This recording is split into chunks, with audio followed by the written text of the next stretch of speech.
Hello नमस्कार, मैं हूं आशीष और मैं आपका वेलकम करता हूं कनेक्टिंग डॉट्स पे। Now thank you so much. 2 lakh subscribers, 140 million views, 6 महीने। It's a beautiful community. आप मुझे अपने सुझाव अपने कमेंट्स के थ्रू दिया करिए कि मैं और किन टॉपिक्स पे वीडियो बनाऊं, पर्टिकुलरली जो जिसमें रिसर्च लगेगी, ऐसे वीडियोस, क्योंकि मैं अब थोड़ा ज़्यादा टाइम लेके वीडियोस बना रहा हूं, तो शायद आपको क्वालिटी पसंद आ रही हो ना। अगर आप मेरे से कोई भी टू एंड फ्रो क्वेश्चन पूछना चाहते हैं, क्योंकि ऐसा अक्सर होता है कि we have multiple point of view, तो आप मुझसे, अगर आप इंस्टाग्राम पे हैं तो आशीष मालवीय लाइव पे आप ये क्वेश्चंस पूछ सकते हैं। उसी तरीके से अगर वर्किंग प्रोफेशनल है, लिंक्डइन यूज करते हैं, तो लिंक्डइन पे पूछ सकते हैं। साइमल्टेनियसली अगर आपको सिर्फ मेरे वीडियोस के अपडेट्स चाहिए, रेगुलर अपडेट्स चाहिए, तो डेफिनेटली मेरा टेलीग्राम ग्रुप जरूर ज्वाइन करिएगा। नाउ मैं 2024 का एक रिकैप करना चाहता हूं, और पर्टिकुलरली ये बड़ी सीरियस टाइप की वीडियो होगी, क्योंकि हम एक सीक्वेंस में देखेंगे कि कैसे भारत एक ट्रैप में फंस रहा था, एक एक करके एक ट्रैप में फंसता गया, और एंड ऑफ द ईयर आते आते किसी तरीके से हम उस ट्रैप से धीरे धीरे क्रॉल करके बाहर निकल रहे हैं। और क्वेश्चन ये है कि गोइंग फॉरवर्ड अगले साल क्या हम उस ट्रैप से कंप्लीटली बाहर निकल के इंडिया की जो ग्रोथ स्टोरी है उसको अचीव कर पाएंगे। क्योंकि देखिए दोस्तों, जब ये साल को आप एनालाइज करेंगे बाद में, तो आपको समझ आएगा कि अमेरिका के डीप स्टेट का सबसे बड़ा ग्रिप था भारत पे इस पॉइंट ऑफ टाइम में। मैं कहूंगा पोस्ट इंदिरा गांधी इवेंट्स, उसके बाद मतलब इमरजेंसी क्यों लगानी पड़ी, मतलब पॉलिटिकल रीजंस के कारण हम ये कह सकते हैं कि इमरजेंसी इसलिए लगाई क्योंकि किसी को डिक्टेटर बनना था, बट इमरजेंसी इसलिए लगाई गई थी क्योंकि एक तरीके से कंट्री की सोवरेनिटी को बचाना था। किसी भी तरीके से वो जो बांग्लादेश में हुआ ना, वो नहीं होने देना था। That was the simple query. But यहाँ पे देखिए कि साल का जो शुरुआत होता है वो बड़ा पावन होता है। रामलला अपने घर आते हैं, और आइडिया ये था कि भारतीय जनता पार्टी का, एनडीए का, कि भाई ये एक नैरेटिव हम बिल्ड करेंगे, ठीक है, हम पार्लियामेंट बना रहे हैं, हम इंफ्रास्ट्रक्चर बना रहे हैं, हम राम मंदिर को वापस से रिकंस्ट्रक्ट, एक बैटल लड़ के आए हैं, तो ये सालों साल की मेहनत है। बट दोस्तों पैरेलली ऐसे नैरेटिव्स बने कि भाई एक तरीके से जमीन खींच ली, बिल्कुल, है ना, आप आराम से कारपेट पे खड़े हैं और कारपेट खींच ली। सडनली ऑपोजिशन ने बिल्कुल बिल्कुल डिस्टेबलाइज कर दिया, क्योंकि मणिपुर ऑलरेडी बर्न कर रहा था, और अब हम ये जानते हैं कि मणिपुर कैसे बर्न कर रहा था। बट इसके अलावा एक इवेंट था जिसने इस इलेक्शंस को, क्योंकि ये साल था इलेक्शन का ही, और इलेक्शन में कैसे कैसे खेला गया, क्या क्या इवेंट्स हुए, और उसके बाद धीरे धीरे आज की स्थिति में हमने कैसे डीप स्टेट को ही एक्सपोज करके रख दिया। तो ये देखिए जरा, इलेक्टोरल बॉन्ड स्कीम ना, सुप्रीम कोर्ट की बड़ी लैंडमार्क जजमेंट आती है कि भाई इलेक्टोरल बॉन्ड एकदम रिलीज कर दो। एसबीआई को डांट पड़ती है, फटकार पड़ती है, काफी सारा ड्रामा, पॉलिटिकल ड्रामा होता है। और एक नैरेटिव था कि यहां पे भाई अंबानी और अदानी से प्राइम मिनिस्टर मोदी और उनकी पार्टी वो पैसे लेती है, और जैसे ही इलेक्टोरल बॉन्ड का डेटा आएगा हमें ये पता चल जाएगा। बट कोइंसिडेंटली ये सारा डेटा जब एसबीआई देती है तो इसमें ये सब नाम ही नहीं आते, इसमें उल्टे सीधी कंपनी का नाम आ जाता है। और फिर ऐसे ही कि लॉटरी किंग पैसा दे रहा है, और फिर पता चलता है कि भाई कोई जोजिला टनल बना रहा है, उसने पैसे दे रखे हैं। तो बड़ी अजीब सी एक डाउट क्रिएट हो गया इलेक्टोरेट के मन में कि भाई देखिए कहीं पे भी साफ सफाई से काम नहीं हो रहा। इसी टाइम में अगर आपको याद होगा, सोनम वांगचुक एक फास्ट पे बैठे थे कि भाई लद्दाख को स्पेशल कैटेगरी दे दो, 6 शेड्यूल दे दो। तो ये एक अलग से, मतलब डेमोक्रेटिक मूवमेंट्स अलग अलग जगह भारत में अलग अलग फॉर्म्स ऑफ शेप में चल रहे थे। उसी टाइम में अगर आपको याद होगा कि अरविंद केजरीवाल लिकर स्कैम के कारण अभी बाहर हैं बेल पे, और इलेक्शन होने वाला है। अब देखिए Arvind Kejriwal was in jail, और इसके ऊपर मुझे याद है कि जर्मनी, यूनाइटेड नेशंस, यूएसए सब ने कमेंट्री की कि भाई आप अपने ऑपोजिशन लीडर को जेल डाल रहे हो। और यहां से बनना शुरू हुआ एक ग्लोबल नैरेटिव, और वो ग्लोबल नैरेटिव था कि भाई prime minister Modi is a dictator और इंडिया एक डिक्टेटरशिप बनता जा रहा है। और फिर कुछ लोगों ने इसका सोल्यूशन सिर्फ एक ही चीज बताया कि भाई देखिए प्राइम मिनिस्टर मोदी तो कह रहे हैं 400 पार, बट आपको कुछ भी करके इनकी सरकार को हटाना है। तो एक एजेंडा चला, यूट्यूब पे चला कि भाई आपको इनके सरकार को गिरा देना है, हटा देना है, और हमें एक कोलिशन गवर्नमेंट बनानी, क्योंकि कोलिशन गवर्नमेंट भारत के लिए सबसे बेस्ट है। बट मैंने आपको इसको बहुत क्लियरली समझाया था कि जब आप कोलिशन गवर्नमेंट में आप सहारे से रहते हैं, तो आप फ्रीबीज बांटते हैं, आप जितना सब्सिडी दे सकते हैं वो देंगे, और आप अपने मिनिस्टर्स को, अपने अलायंस पार्टनर्स को जितना पैसा दे सकते हैं, ऐसी प्लस पॉश मिनिस्ट्रीज देंगे कि भाई वो ज़्यादा से ज़्यादा पैसा कमा सकें। और एसेंशियली इसके कारण जो आम जनता है उसके पास वो बेनिफिट्स नहीं आते, but the people in power they remain in power bye paying the money. और उसके बाद ये ग्लोबल नैरेटिव, अब ये देखिए ये आया था अल जजीरा से, तो ये कंटिन्यूसली चल रहा था। इसके बाद क्या होता है, इसके बाद शेख हसीना के पीछे भी ऐसे ही लगे थे, इसी तरीके से लगे हुए थे, क्योंकि शेख हसीना के जो इलेक्शंस थे वो प्राइम मिनिस्टर मोदी के इलेक्शन से पहले हुए थे, मतलब भारत के इलेक्शन से पहले बांग्लादेश के इलेक्शन हो गए थे। तो वहां पे भी ये नैरेटिव बिल्ड किया जा रहा था कि भाई शेख हसीना डिक्टेटर, शेख हसीना ऑटोक्रेट, शेख हसीना बच्चों को मारती है, प्रोटेस्ट होने शुरू हो गए। तो ये पैरेलल इवोल्यूशन हो रहा था। और यहां पे आप देखिए कि इंडिया आउट ये जो कैंपेन था बड़े सक्सेसफुली रन किया गया।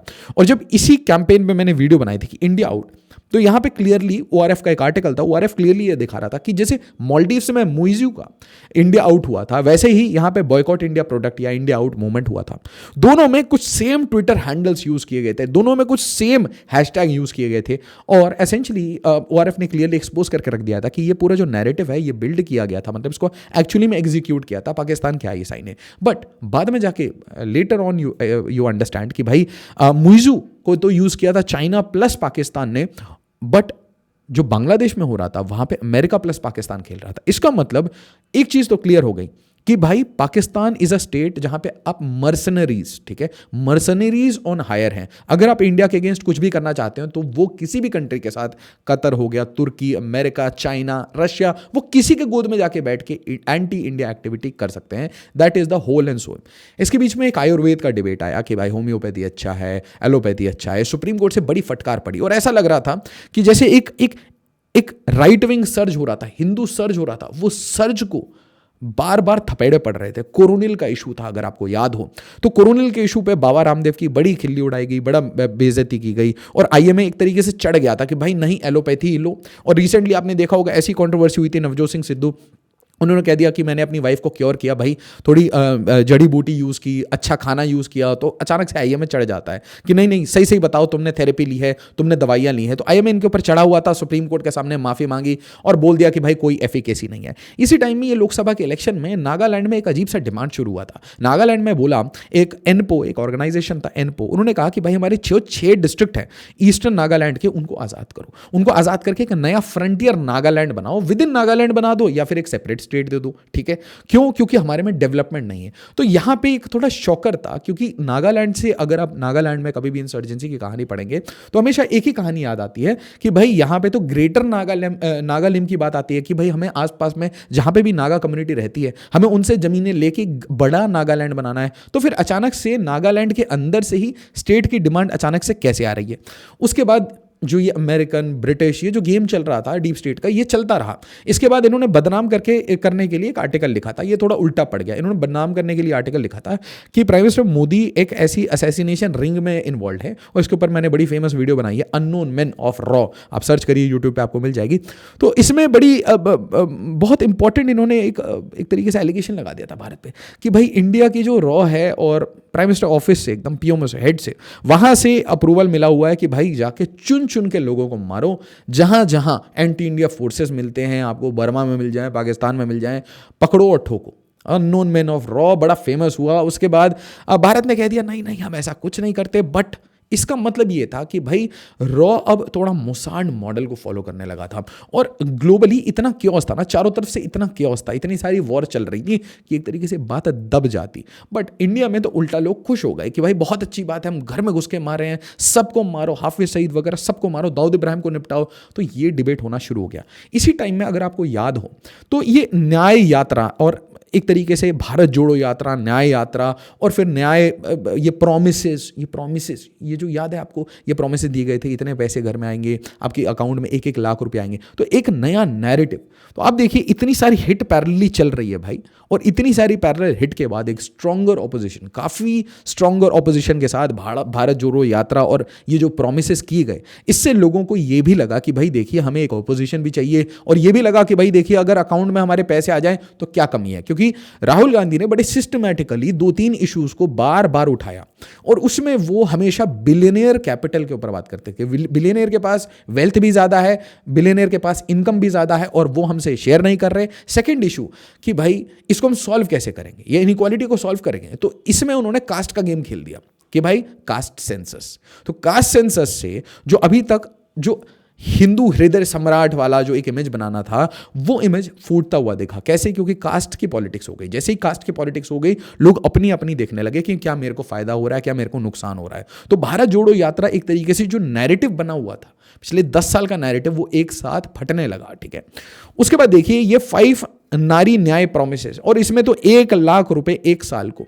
और अगर आप रिसेंटली देखेंगे कि दिल्ली के इलेक्शन में भी अरविंद केजरीवाल साहब ने भी कुछ ऐसी ही प्रॉमिस कर दी है कि भाई अकाउंट में पैसे दूंगा। महाराष्ट्र के इलेक्शन में भी सेम। तो जहां जहां आप देख रहे हैं कोई भी पॉलिटिकल पार्टी जीत रही है, तो भारत इस मूवमेंट से आगे तक, मतलब एक चीज बहुत क्लियर हो गया था कि जो जैम ट्रिनिटी वगैरह बनाया गया था ना, जो जैम ट्रिनिटी बनाया गया था, उसको भी यूज किया जाएगा। ठीक है, हर पॉलिटिकल पार्टी के द्वारा कि भाई अकाउंट में पैसे दो और वोट लो। सिंपल है, कोई भी पॉलिटिकल पार्टी हो, किसी भी स्टेट में हो, अब ये सेम मॉडल अपनाया जा रहा है। एक इंपॉर्टेंट इन्फॉर्मेशन, सिविल सर्विसेज की प्रिपरेशन कर रहे हैं तो आप ज्वाइन कर सकते हैं हमारा फाउंडेशन बैच करोल बाग में दिसंबर 30 से, उसी तरीके से मुखर्जी नगर में जनवरी 15 से नेक्स्ट ईयर, और प्रयागराज में, मतलब उत्तर प्रदेश के प्रयागराज में और बिहार के पटना में सिविल सर्विसेज की बेस्ट आपको फैकल्टी मिल जाएगी। प्रीलिम्स, मेंस, इंटरव्यू सब कुछ इंटीग्रेट करके आप पढ़ पाएंगे फ्रॉम आवर टॉप फैकल्टीज। तो डेफिनेटली जो वीडियो के नीचे लिंक होगा उस पर क्लिक करिए और इसके बारे में ज़्यादा जानिए।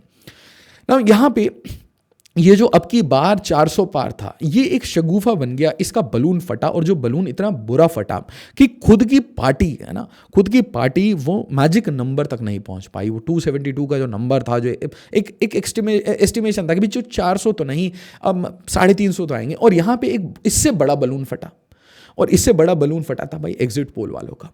और फिर ऐसा एक बड़ा सीरियस डाउट, और जो आज तक वो डाउट रहता है कि भाई एग्जिट पोल वाले किससे कितना पैसा लेते हैं ये एग्जिट पोल बनाने का।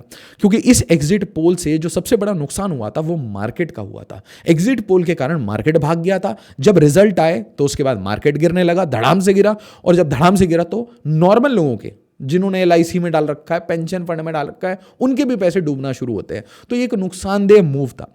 अच्छा, यहां पे एक चीज बहुत क्लियर था कि भाई कोई तो जीत गया है, कोई तो जीत गया है। और वो कहानी आपको आएगी डीप स्टेट की, बड़ी प्यारी प्यारी कहानी आने लगी। अल जजीरा, चैटम हाउस, ये बड़े प्यार से लिखने लगे कि भाई India's shock election result is a loss for Modi but a win for democracy.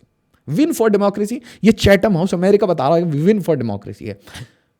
इसका मतलब क्या है? They reserve the right to define democracy.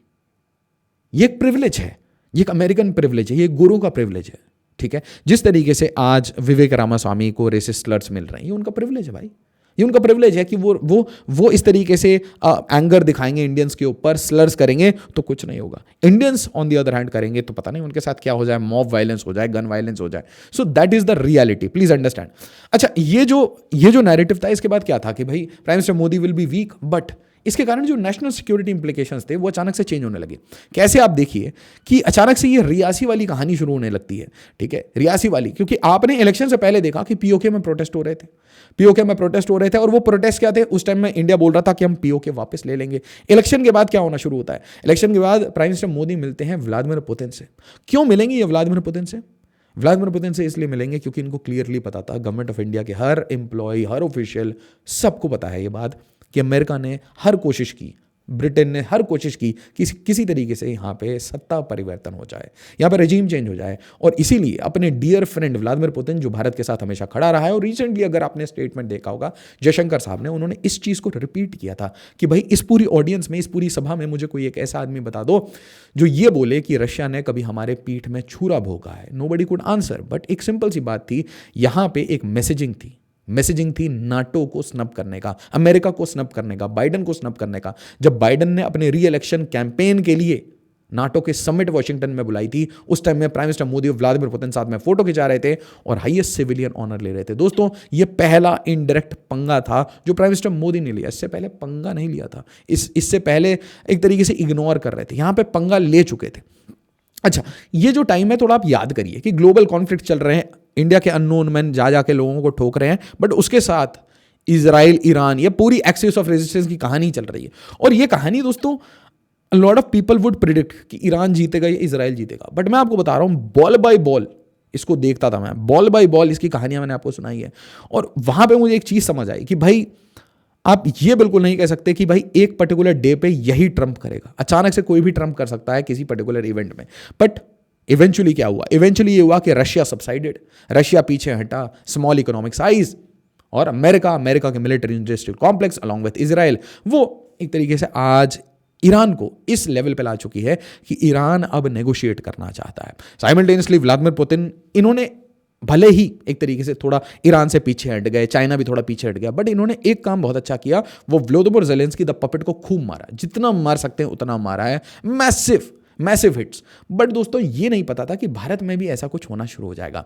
तो एक कहानी याद आती है, no war is too far, और वो जो no war is too far, वो अगर आपने देखा होगा तो भारत में कश्मीर तो टाइट हो गया, जम्मू में रियासी में अटैक होना शुरू हुआ, और यही वो टाइम है इलेक्शन के बाद जब अचानक से शेख हसीना कुछ चीज़ें रिवील कर रही थी, और ये अपने मन से रिवील नहीं कर रही थी। She is a very dear friend of India, she is a dear friend of prime minister Modi, इसलिए वो आज भारत में है, भारत के शरण में है, और उन्होंने भारत के इंस्ट्रक्शन पे अपनी सारी जो मतलब तरीके से सीक्रेट आपकी कलेक्शन होती है उसको धीरे धीरे रिवील करना शुरू कर दिया कि भाई, क्योंकि देखिए डिप्लोमेसी में, स्टेट क्राफ्ट में आपकी 500 लोगों से बात होती है, और 500 लोगों से जो बातें होती है सब प्राइवेट होती है, बट इसको रिलीज करना, इसको रिवील करना कि भाई एक क्रिश्चियन कंट्री बनाना चाहता है अमेरिका, एक गोरा आदमी मिला था, वाइट मैंस ऑफर, कि एक गोरा आदमी मिला था, बस मुझे ये सेंट मार्टिन्स आइलैंड दे दो, मैं तुम्हें शेख हसीना वापस पावर में ला दूंगा, कोई भी आर्टिकल नहीं लिखेगा, कोई वेस्टर्न मीडिया तुम्हें डिक्टेटर नहीं बोलेगा, यही डील है, बस थोड़ी सी सोवरेनिटी दे दो। और दोस्तों भारत को भी ऐसा ही ऑफर आया था। भारत का तो ऑफर सिंपल है, भाई अपनी मार्केट खोल के छोड़ दो, और जब हमारी कंपनी किसी भी सेक्टर को मोनोपोलाइज करे तो कोई इंस्ट्रक्शन मत दो, अमेजॉन को तंग मत करो, फ्लिपकार्ट को तंग मत करो, किसी भी अमेरिकन कंपनी को तंग मत करो, और मोस्ट इंपॉर्टेंटली जो वेपन्स खरीद रहे हो उस वेपन्स को प्योरली लॉकहीड मार्टिन और अमेरिकन कंपनी से ही खरीदो, और व्लादिमीर पुतिन को हिट करने में हमारी थोड़ी मदद कर दो, बिकॉज यू आर क्लोज। तो एक बार थोड़ा गच्चा दे दो, एक तरीके से धोखा दे दो, है ना, क्योंकि भारत पे भरोसा है। तो अगर भारत अपने एसेट्स रिवील कर दे अमेरिका को, तो सोचिए कितना फायदा हो जाएगा अमेरिका के डीप स्टेट को। भाई उनको व्लादिमीर पुतिन आउट चाहिए। उसके बाद हमने देखा इसके बाद और ऑपरेशन होते हैं। तो एक साइड में साउथ एशिया में सबसे ज़्यादा एक्टिव था अमेरिका ये चाह रहा था कि भाई किसी भी तरीके से, देखिए भारत में एक अनस्टेबल गवर्नमेंट बन जाए, या सरकार गिर ही जाए, या कोई मास प्रोटेस्ट होकर गिर जाए, फार्म प्रोटेस्ट हुए, कितने सारे प्रोटेस्ट हुए, उसमें बीच बीच में इन्होंने अपने एजेंट डाले। नेचुरली कोई भी प्रोटेस्ट, अगर आप और मैं भी कोई प्रोटेस्ट करते हैं उसमें भी अपने ये लोग डाल देते हैं, चाहे रामलीला मैदान ले लीजिए, चाहे जेपी आंदोलन ले लीजिए, इंडिया में ऐसा कोई प्रोटेस्ट नहीं है जहां पे ये लोग नहीं खेलते, और सिर्फ अमेरिका नहीं खेलता, बाकी सब भी खेलते हैं। तो सारे स्लीपर सेल एक्टिव रहते हैं। नाउ यहां पे ध्यान से देखिए, मोहम्मद यूनुस, ये हमारा गिफ्ट ऑफ द ईयर है। मोहम्मद यूनुस जैसा ये अनपढ़, दिमागी अनपढ़, दिल से अनपढ़, इस आदमी ने सोचा कि भाई नोबेल प्राइज का एक पोस्टर लेके आऊंगा। और पता है आपको वो नोबेल प्राइज कहां से मिला है? वो आपको पता है, वो डीप स्टेट से ही मिला है भाई। ऐसे पपेट को पाला जाता है, व्लादिमीर ज़ेलेंस्की को पाला गया। तो ये पालतू जो हमारा डॉगी है ये आया, और उसके बाद कहानियां और खुलने लगी दोस्तों। यहां तक तो मैंने वीडियोस बनाई थी, इस पॉइंट ऑफ टाइम तक, इलेक्शन तक मैंने ये वीडियो बना दी थी कि भाई शेख हसीना जाने वाली है। फिर मैंने ये भी कह दिया था कि म्यांमार की जो गंदगी है वो अंदर आ रही है, म्यांमार की गंदगी अंदर आ रही है। बट उसके बाद जो कहानी खुली ना कि भाई ये जो कुकी रीजन्स है, इसमें कुकी लैंड बनाना है, जोगम बनाना है, जो लैंड बनाना है, नए नए मैप आते गए, और इस मैप में आप धीरे धीरे इंडिया की टेरिटरी, मिजोरम खा गए ये लोग, कभी कभी नागालैंड को भी इंक्लूड कर लिया, कभी तो अरुणाचल को भी इंक्लूड कर लिया, अच्छा मणिपुर के जो सदर्न हिल्स हैं उनको इंक्लूड कर लिया, और बांग्लादेश के भी चिटागोंग। तो समझ ये नहीं आ रहा था मुझे उस टाइम तक कि भाई आप यूनुस को ले आए हो तो क्या चिटागोंग को बांग्लादेश से अलग करके दे दोगे? ये चिन लैंड वाली क्या कंट्रोवर्सी थी? तो फिर मैंने देखा कि नहीं, इनके जो जोगम के प्लान है ना, जितने भी मैप देखे तो उसमें मैंने देखा चूड़ा चांदपुर एरिया को ये मार्क करते हैं, चिन स्टेट म्यांमार को मार्क करते हैं, मिजोरम को मार्क करते हैं। और मिजोरम में आपको पता है 40,000 तो हम मानते हैं 40,000 रेफ्यूजी हैं, ठीक है। तो अपार्ट फ्रॉम द कंगलादेशी दैट आर देयर, ये कंगलादेशी हैं, रोहिंग्या हैं, ये स्लीपर सेल है, ये जितने हैं ये कहीं भीख मांग रहे हैं, कहीं पे ये कबाड़ी वाले हैं, कहीं पे ये झुग्गियों में रह रहे हैं, जहाँ से भी है इनको अब तक हमने निकाला नहीं है। उसी टाइम में जो चिन है वो घुस चुके हैं मिजोरम में, ठीक है। तो हर जगह इंस्टेबिलिटी, इधर बांग्लादेश में इंस्टेबिलिटी, यहां पे हमारा क्रिश्चियन कंट्री बनाने की बात, और इंडिया में ये जैसे असम दिख रहा है, असम में ऑलरेडी इन्फिल्ट्रेटर्स डाल रखे हैं, डेमोग्राफिक डिविडेंड, डेमोग्राफिक आपका स्ट्रक्चर चेंज कर रखा है, ठीक है। और उसी टाइम में इंडिया को पोक करने के लिए हिंदुओं को प्रताड़ित करना, कभी इस्कॉन पे हिट करना, कभी टेम्पल को हिट करना, कभी उसको लूट करना, प्लंडर करना, रेप करना, और हर दिन आज तक वीडियो आ रही है, ठीक है। That is a reality. और उसके बाद एक बहुत इंपॉर्टेंट क्वेश्चन, क्योंकि कहीं ना कहीं डायरेक्शन चेंज करना था, और डायरेक्शन ये था कि जैसे ही आप पॉलिटिक्स में हारना शुरू होते हो, जैसे ही आप वीक पढ़ते हो, आप वीक जैसे ही पढ़ते हो, जो ग्लोबल प्रेशर है वो और बढ़ता जाता है। तो weakness is not an option for Bharat. अगर भारत को किसी भी तरीके से इस 10-20 साल में ग्रो करना है, कंपाउंड करना है भाई, 10 ट्रिलियन 20 ट्रिलियन तक जाना है, तो भारत को स्टेबिलिटी चाहिए, मैक्सिमम स्टेबिलिटी, नो वॉर और इकोनॉमिक डेवलपमेंट चाहिए। सिर्फ पुअर को फ्रीबी नहीं, सिर्फ बिलियनियर को इंसेंटिव नहीं, अक्रॉस द बोर्ड, ठीक है, अक्रॉस द बोर्ड आपको चाहिए कि सब 10% से ग्रो करें year on year after inflation, post inflation. तो यहां ध्यान से देखिए कि डिस्कनेक्ट ऑन ग्राउंड, तो बड़ी सारी यहां पे कहानियां आई कि भाई टिकट डिस्ट्रीब्यूशन खराब था, कास्ट का इशू था, जॉब का इशू था। तो कास्ट के इशू को अगर आप ध्यान से देखें तो ये किस तरीके से हिट कर रहे थे, और भी इशू बताए गए, इन्फ्लेशन, जॉब्स एंड मोर, ठीक है। तो कास्ट के इशू को साधना सबसे इंपॉर्टेंट था। कास्ट में डिवाइड हो रहे थे हिंदू कम्युनिटी को डिवाइड किया जा रहा था कास्ट सेंसस कर करके, और कास्ट सेंसस पे आर्टिकल फॉरेन में भी आ रहे थे। तो मतलब ये एक जॉइंट प्रोजेक्ट कहीं ना कहीं चल रहा था। उसके बाद अचानक से आप देखिएगा कि इलेक्शन के बाद से बार बार जॉब की बड़ी बात हो रही है, जॉब क्रिएशन। मैंने इतने लोगों को, प्राइम मिनिस्टर मोदी खुद देखो अपॉइंटमेंट लेटर बांट रहे हैं और इसको पब्लिसाइज किया जा रहा है, क्योंकि जॉब बहुत इंपॉर्टेंट एस्पेक्ट था। बट सेकंड टू नन ये बहुत इंपॉर्टेंट एस्पेक्ट था कि हिंदू कम्युनिटी किसी भी तरीके से टूट ना जाए। तो इसके लिए क्या कोशिश कर रहे थे? इसके लिए सिर्फ एक कोशिश, बटेंगे तो कटेंगे, एक है तो सेफ है, और एसेंशियली कास्ट सेंसस को इस पर्टिकुलर स्लोगन ने काट के रख दिया। This is the political landscape. जो भारत में होता है वो आपको समझना पड़ेगा एज इट इज, है ना। हमें कुछ इसमें ऐड नहीं करना, ये जो हुआ है यही हुआ है।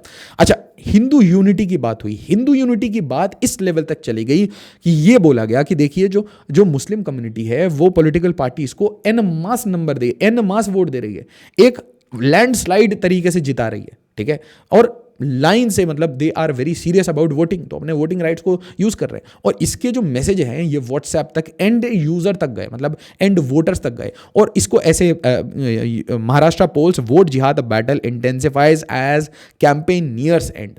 तो मतलब यहां पे क्लियर अंडरटोन्स ये थे कि भाई गेट यूनाइटेड। आप जरा बांग्लादेश से सीखिए बांग्लादेश में क्या हो रहा है, और उसके बाद यू प्लीज अंडरस्टैंड कि एक तो कम्युनिटी में सेंटिमेंट थी, दूसरा अ lot of people felt bad कि भाई सरकार कैसे, उसको कम वोट्स कैसे मिले, इतनी कम सीट क्यों आ गई। क्योंकि क्लियरली एक चीज तो पता चल रहा है कि coalition government is weaker government. कौन सा लेजिस्लेशन आपने इस पूरे जो थर्ड टर्म है इसमें आपने कौन सा इंपॉर्टेंट लेजिस्लेशन देखा जो पास हो गया? कोई भी लेजिस्लेशन बुलडोज भी नहीं हो सकता। पार्लियामेंट स्टॉल हो चुकी है। जो मैक्सिमम आप डिसीजन ले सकते हो वो एग्जीक्यूटिव डिसीजन ले सकते हो, मतलब प्राइम मिनिस्टर अपने कैबिनेट को बुलाएं या सीसीए को बुलाएं, है ना, और उसके बाद एक डिसीजन ले लें, एक इकोनॉमिक डिसीजन ले लें, लोगों को इंसेंटिव दे दें, या एक न्यूक्लियर सबमरीन बनाने का। और मैं कहूंगा इस साल के one of the biggest successes and salute to the people who are working on this, वो है इंडिया की न्यूक्लियर सबमरीन्स। और जिस तरीके से हम वे ऑफ बंगाल में काम कर रहे हैं, आईएनएस वर्षा पे काम कर रहे हैं, दैट इज जस्ट अमेजिंग। तो अपार्ट फ्रॉम दैट आप ये चीज समझिए कि लेजिस्लेशन का पावर नहीं है, लॉ चेंज करने का पावर छीन लिया गया है, कॉन्स्टिट्यूशनल अमेंडमेंट का पावर छीन लिया गया है। तो it is an absolutely weak government when it comes to decision making। तो अब इनको लूप होल ढूंढ के डिसाइड करना पड़ रहा है। तो अब अगर आप देखेंगे तो जो एनडीए गवर्नमेंट है वो अपने स्टेट गवर्नमेंट्स को बहुत स्ट्रॉन्ग स्टेट गवर्नमेंट्स बना रही है, और उन स्टेट गवर्नमेंट्स के स्ट्रॉन्ग चीफ मिनिस्टर्स को क्लियर बोला गया है जो करना है करो, do what your electorate wants. पैसा चाहिए तो पैसा दो, बुलडोजर जस्टिस चाहिए तो बुलडोजर जस्टिस दो। लॉ एंड ऑर्डर क्राइसिस नहीं होना चाहिए, कोई राइटिंग नहीं होनी चाहिए, लोगों को किसी भी तरीके से किसी इकोनॉमिक क्राइसिस में मत फंसाओ, सिंपल सी बात है। और दोस्तों इसमें कहीं ना कहीं कोविड के अंडरटोन्स भी हैं, ठीक है, तो यहां तक बात आती है। बट अभी भी अमेरिका खेल रहा है, अच्छे से खेल रहा है, क्योंकि हरियाणा इलेक्शंस अगर आपको याद हो, हरियाणा इलेक्शंस में तो सुनामी चल रही थी, और वो सुनामी पता है कैसे रुकी? और वो सुनामी के पीछे एक बहुत इंपॉर्टेंट था कि भाई ये जो फार्म प्रोटेस्ट था इसका पूरा बेनिफिट ले सकती थी कांग्रेस, इसका पूरा बेनिफिट ले सकती थी, वन साइडेड विक्ट्री ले सकती थी। सुनामी थी, आंधी रह गई, और उमर अब्दुल्ला आ गए वहां पे, और वो साइमल्टेनियसली जैसे ही बनते हैं सीएम झुक जाते हैं सेंट्रल गवर्नमेंट के सामने, क्योंकि उनको पता है एलजी सेंटर का है, सिंपल सी बात है। अचानक से कांग्रेस को साइडलाइन करने की कोशिश करने लगते हैं और हरियाणा में ये जीत जाते हैं, सरप्राइज विन। सरप्राइज विन होता है और उसके साथ अमेरिका को फिर से मैसेजिंग करना शुरू होता है। ये क्या मैसेजिंग है? ये मैसेजिंग ये है कि भाई देखिए, जो आप भारत और चाइना को लड़ा रहे थे, ये चीज़ नहीं हो पाएगी, और पुतिन बन जाते हैं ब्रोकर ऑल्टरनेटिव वर्ल्ड ऑर्डर का, बाइडन की सेकंड बेइज्जती कराने के लिए, कमाला हैरिस की सेकंड बेइज्जती, कि भाई जैसे तुमने आइसोलेट वगैरह किया था, हरा भरा दिया था, ऐसा कुछ नहीं है, हम दोस्त यार आपस में मिल रहे हैं, Putin is bringing China and India together, तो Putin is okay, India is okay, China is okay, आप कुछ नहीं कर पाए। तो यहाँ पे पॉलिटिकल मैसेजिंग हो रही थी, क्योंकि डोनाल्ड ट्रंप का इलेक्शन आ रहा था, और डोनाल्ड ट्रंप के इलेक्शन के बाद कहानी चेंज हो जाती है। जैसे ही वो नवंबर के इलेक्शन होंगे, उसके बाद क्या कहानी शुरू होती है? उसके बाद आपके महाराष्ट्र इलेक्शंस में आप देखिए लैंडस्लाइड विक्ट्री। और यहाँ पे देखिए वही न्याय पत्र, न्याय यात्रा, जो प्रोमिसेस हैं, उस प्रोमिसेस में आपको क्या मिल जाता है? Direct benefit transfer, competitive direct benefit transfer. कोई भी अपने आप को अदानी अंबानी से अब एसोसिएट नहीं करना चाहता, सब कह रहे हैं हम गरीबों के हैं, क्योंकि गरीब ही वोट देते हैं। बट यहां पे एक अनफॉर्चुनेट नया प्रॉब्लम क्रिएट हो रहा है। मैं नए प्रॉब्लम्स के बारे में बात करूंगा कि भाई बिलियनियर्स को सौंप दे दिया, तो बिलियनियर्स की वेल्थ कोविड के टाइम में भी डबल हो रही थी, ठीक है, आराम से पैसे बन रहे थे। और सिर्फ एक बिलियनियर की होना, तो आप, अदानी तो पोस्टर बॉय है, क्योंकि अदानी पोर्ट बना रहा है, और वो जो पोर्ट बना रहा है वो इंडियन ओशन रीजन में बना रहा है, जो अमेरिका को बहुत खुजली हो रही है। सिंपल सी बात है, अदानी ग्रीन एनर्जी पे काम कर रहा है, वहां पे भी खुजली है। आप जैसे ही थोड़ा सा भी स्यूडो मिलिट्री एरियाज में काम करना शुरू कर जाते हो, या स्ट्रेटेजिक एरियाज में काम करना शुरू कर जाते हो, या तो आपको जाके अमेरिका में जाके सबके हाथ जोड़ने पड़ेंगे, उनको पैसे खिलाने पड़ेंगे, अमेरिका में जाके इन्वेस्ट करना पड़ेगा, या तो आप देखिए आप इंडिया के इंटरेस्ट में काम करिए, और ऐसी आपको लताड़ पड़ते रहेगी। तो कहीं ना कहीं या तो आप अपने इंडिया के इंटरेस्ट थोड़े कॉम्प्रोमाइज करेंगे, नहीं तो आपको लताड़ जरूर पड़ेगी। और एक चीज बहुत क्लियर था कि Adani was acting as a arm of the government, जो गवर्नमेंट को चाहिए वो अदानी करके दे रहा था, ठीक है। जिस तरीके से the government wanted an mass data usage हो, सस्ते स्मार्टफोन हो, एक डिजिटल रेवोल्यूशन हो, तो 2016 में वो जो जियो का लॉन्च था, और उसके आसपास अगर आप left right centre, UPI, Bhim, एक पूरा इकोसिस्टम जो बिल्ड हुआ, जो आज हम बहुत कैजुअली इसको लेते हैं, आज लोग उसकी तारीफ करते हैं, डिमोनेटाइजेशन से झटके वटके लगे, बट ओवरऑल जो 2016 में बैक टू बैक झटके लगे, और उसके साथ एक प्राइवेट सेक्टर आके, प्राइवेट सेक्टर ने जिस तरीके से मॉडिफाई कर दिया उसको कि भाई दुनिया के सबसे सस्ते डेटा से कॉल करो, तो उसी तरीके से पोर्ट का काम कर रहा है अदानी, ग्रीन एनर्जी में काम कर रहा है अदानी। बट अब कोई भी सरकार किसी एक बिलियनियर के पास नहीं रहना चाहती। ये भी आप देखिए, महाराष्ट्र इलेक्शंस होते हैं, और महाराष्ट्र इलेक्शंस के बाद एक चीज़ क्लियर होता है कि भाई हम फिर से हार गए, महाराष्ट्र चले गया, सरकार हम क्या बोलते हैं, लोकसभा में हिला नहीं पाए, हरियाणा चले गया, अब क्या करना है? अब यहाँ पे दो टाइप के रूमर्स आने लगते हैं, मर्मर्स आने लगते हैं, मर्मर कहूंगा मैं। एक मर्मर है कि भाई देखिए, with in the India alliance में अब ममता बनर्जी की बात हो रही है कि ममता बनर्जी हो जाए, अरविंद केजरीवाल आ जाए, कोई नए लीडर आ जाए, ठीक है। तो पीपल आर सेइंग कि भाई अभी देखिए, जैसे मजाक उड़ाया जा रहा है कि राहुल गांधी अभी क्यों लीडर ऑफ ऑपोजिशन, अभी वियतनाम क्यों गए, तो ये ट्रोलिंग की लेवल है, और पर्टिकुलरली टू कांग्रेस भी नहीं, कांग्रेस में जो गांधी फैमिली की जो ट्रोलिंग करने की जो डायरेक्ट हिट लेने का जो इंटेंसिटी है, वो मैक्सिमाइज कर रखा है इस टाइम में। जो गवर्नमेंट है, बीजेपी है, they are going all guns blazing. और मैं आपको बताता हूं, अदानी पे इंडाइक्टमेंट आता है तुरंत, ठीक है। मोदी अदानी एक हैं, ये जैकेट्स आ जाते हैं, पार्लियामेंट अब व्हाइट वॉश हो जाता है, और उसके बाद ये कह देते हैं गद्दार, सीधा कह देते हैं कि भाई सोरोस के लिंक ओपन सोसाइटी से हैं, ओपन सोसाइटी के लिंक मल्टीपल एनजीओ से हैं, उन एनजीओज ने किसी डायरेक्टली इनडायरेक्टली गांधी फैमिली को, या उनके भारत जोड़ो यात्रा को, या फिर ओपन सोसाइटी के वर्कर्स आके काम किए हैं भारत जोड़ो यात्रा में ऑर्गेनाइज करने में, फंडिंग, मीटिंग्स, हर चीज़ पे क्वेश्चन होता है। अमेरिका में जाके विजिट करते हैं, वहाँ पे डोनाल्ड लू से क्यों मिलते हैं, बहुत सारी चीज़ें, सारे डॉट्स कनेक्ट करके ट्रायंगल बना दिया जाता है कि भाई अमेरिका का डीप स्टेट और भारत की प्रिंसिपल ऑपोजिशन पार्टी के जो लीडर हैं राहुल गांधी, वो जुड़े हुए हैं किसी भी तरीके से, वो डिस्टेबलाइज करना चाहते हैं, सत्ता किसी भी तरीके से हासिल करना चाहते हैं, और रेजिम किसी भी तरीके से चेंज करना चाहते हैं, बाय हुक और बाय क्रुक। तो ये कहानी जो है ये इंटेंसिफाई होती है, और इंटेंसिफाई होते होते अभी देखिए एक एक करके भारत के काम हो रहे थे, तो एक ही बार में भारत ने हिट नहीं किया। तो अब यहाँ पे इंडियन अमेरिकन वो धीरे धीरे ट्रम्प के कैबिनेट में अपॉइंट होते गए, भाई तुलसी गबार्ड आ गई, कश पटेल हो गए, एक एक करके विवेक रामास्वामी आ गए, multiple people are getting in, और इसलिए आप देखेंगे अमेरिका में काफ़ी आउटरीच है। बट इससे क्या होता है, इंडिया का जो सॉफ्ट इन्फ्लुएंस है वो बढ़ता जाता है, और उसके बाद ये शुरू करते हैं भाई अपना हिट, और वो हिट था Modi's BJP says US state department targeting India. Deep state का नाम ले लिया, सीआईए का नाम ले लिया, स्टेट डिपार्टमेंट का नाम ले लिया, सोरोस का नाम ले लिया। इससे बड़ी किरकिर क्या होती है? और उसके बाद एंड में आके अब बात करते हैं कि भाई अरक्कन आर्मी अब आपके पास आ चुकी है यूनुस, तो जो यूनूस का पपेट ये आपने इंस्टॉल किया था, ये भी अब कुछ नहीं कर पाएगा। अब दोस्तों क्वेश्चन ये है, 20 दिन बचे हैं, 20 दिन में क्या करेंगे जो बाइडेन? क्या मणिपुर अब शांत हो गया? क्या एक तरीके से धीरे धीरे ये सिमरिंग कॉन्फ्लिक्ट खत्म हो जाएगा, या इस 20 दिन में भी कुछ गलत हो सकता है? बट एक बहुत सीरियस एरिया है जहां पे आज तक कोई सीरियस कंसिडरेशन आपको दिख नहीं रही होगी, जो कि एक नेक्स्ट बॉइलिंग इशू बन सकता है। एक इशू मैंने आपसे बार बार डिस्कस किया है, मोर ऑफन देन नॉट हम इसके ऊपर बात कर लेते हैं कि देखिए जो बिलियनियर शॉप्स हैं, बिलियनियर इंसेंटिव्स हैं, और जो फ्रीबीज टू पुअर हैं, इसके बीच में मिडिल क्लास के बारे में सोचना पड़ेगा। द मिसिंग मिडिल जो इंडिया की ग्रोथ को लेके जाएंगे। वेल्थ और नंबर्स तो बना देंगे बिलियनियर्स, वो अकेले भी बना सकते हैं, बट अगर सारे लोगों को आपको ग्रो कराना है तो आपको एस्पिरेशनल सोसाइटी चाहिए कि जो गरीब है वो भी चाहे कि मैं मिडिल क्लास में आऊँ, मिडिल क्लास से अपर मिडिल क्लास में जाऊँ। सोशल मोबिलिटी की ज़रूरत है ताकि हम कास्ट, क्रीड, लैंग्वेज छोड़ के ग्रोथ की बात करें, वेल्थ क्रिएशन की बात करें, एक नेशनल यूनिटी बने, ना कि हम linguistic identity, cast identity, religious identity इनके ऊपर बात करें। अगर इंडिया एक कंट्री बन जाता है वेल्थ क्रिएटर्स का, तो आप समझ रहे हैं घर घर में एंटरप्रेन्योर होगा, and that is the mission that we should look at now. इसी के बीच में एक बड़ी एक अनसेड सी प्रॉब्लम चल रही है, और इसलिए देखिए आप गवर्नमेंट ये क्यों बात कर रही है कि इनकम टैक्स 15 लाख तक माफ कर दें, कि भाई 15 लाख रुपए जो भी आईटी में काम करते हैं, 5 साल का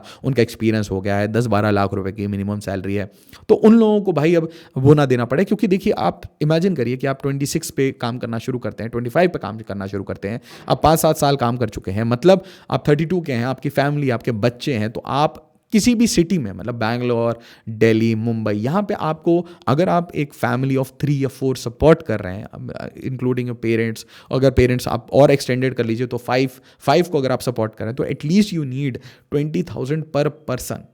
तो that is the reality of urban areas today, ठीक है। बट एक जो बहुत इंपॉर्टेंट इशू है, जो अभी तक कहीं ना कहीं एक सिमरिंग डिस्कंटेंट क्रिएट कर सकता है, कि नेशनल सिक्योरिटी इशू क्रिएट कर सकता है, वो मैं बार बार कह रहा हूं कि किसी भी तरीके से we have to take care of paper leaks, state में हो, सेंटर में हो। फिर ये जो गवर्नमेंट जॉब्स की जो प्रोसेस है, कि गवर्नमेंट जॉब्स की प्रोसेस बड़ी लंबी है, बहुत लंबी है, एक्सटेंडेड है। इस गवर्नमेंट जो एक तरीके से आपको जो जॉब मिलती है, आप जिस दिन से फॉर्म भरते हो, जिस दिन से जॉब मिलती है, इसके बीच में आपको ये जो लेंथ है ये कम करना पड़ेगा, इसको कंप्रेस करना पड़ेगा, इसको आपको प्राइवेट सेक्टर से सीखना ही पड़ेगा। आपको लोगों की डेटाबेस मेंटेन करनी पड़ेगी, स्क्रीनिंग करनी पड़ेगी, ताकि एक ही कैंडिडेट अगर मल्टीपल जॉब्स के लिए अप्लाई कर रहा है इन गवर्नमेंट, तो आपके पास उसका ज़्यादा डेटा हो, ताकि आप एक ह्यूमन रिसोर्स मैनेजर को रख के आराम से स्क्रीन कर पाओ ऐसे कैंडिडेट्स। और एट सम टाइम्स जब आपको कंसल्टेंट की जरूरत हो, आप डायरेक्टली लोगों को कांटेक्ट करके उनको बुला लो कि भाई you were looking for a job, आपने इस फलाने एग्जाम का इंटरव्यू दिया, आपने सिविल सर्विस का इंटरव्यू दिया, आपने एसएससी का इंटरव्यू दिया, यू डिडंट गेट इन, चलिए हम आपको एज अ कंसल्टेंट रखते हैं। So we need such smart mechanisms. इसके अलावा जो एग्जामिनेशन का पूरा फंडा है, जो पूरा फंडा है, we need to adapt to the best of technologies. अगर हमको ये पता है कि पेपर लीक हो रहे हैं, किसी पर्टिकुलर स्टेट में हो रहे हैं, किसी पर्टिकुलर कमीशन में हो रहे हैं, तो we need penetration of technology, end to end penetration कराइए टेक्नोलॉजी की, क्योंकि technology can solve these problems. But simultaneously ये चीज़ समझिए कि the trust on the examination systems, ये इस साल काफ़ी बुरा हिला है।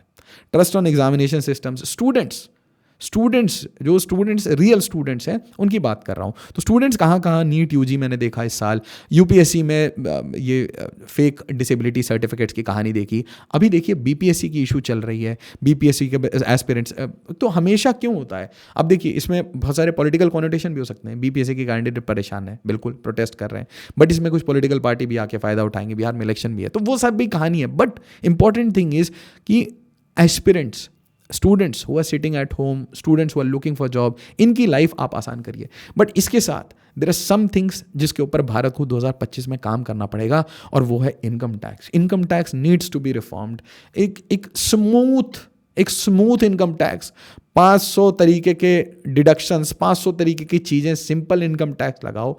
सिंपल इनकम टैक्स, टीडीएस ले ही रहे हो, उसके अलावा एक जीएसटी में अब बात आ रही है कि 35 और 36% का भी एक स्लैब बना देंगे।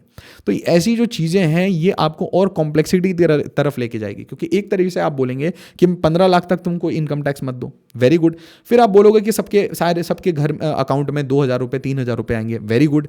फिर आप बोलेंगे बिलियनियर को इंसेंटिव दे रहे हैं, बड़े बड़े लोन्स दे रहे हैं, वेरी गुड। बट फिर आप बोलोगे कि 35% जीएसटी दे दो, 22% जीएसटी दे दो, पॉपकॉर्न पे जीएसटी दे दो, तो थोड़ी ना क्रेजी चीज़ें हो जाती हैं। फिर आप 18% कैरामेल पॉपकॉर्न, मतलब मैं कैरामेल पॉपकॉर्न पॉपकॉर्न अगर जाके पीवीआर में खाता हूँ, आप सोचिए ये टैक्स कितना डिस्क्रिमिनेटरी है। थोड़ी फनी बात है ये कि कैरामल पॉपकॉर्न का पैकेट अगर मैं घर में लाके अपने बेड पे अपने फ़ोन में, क्योंकि मैं अफोर्ड नहीं कर सकता मैं टीवी देखना, मैं जाके मूवी थिएटर में अपनी पूरी फैमिली को 5 की फैमिली को ले जा नहीं सकता, तो मैं अपने फ़ोन में देख रहा हूँ, ठीक है, वही मूवी हम इंजॉय कर रहे हैं साथ में बैठ के, किसी भी तरीके से टीवी में देख रहे हैं और हम कैरामल पॉपकॉर्न खा रहे हैं, तो 18% जीएसटी लगेगा।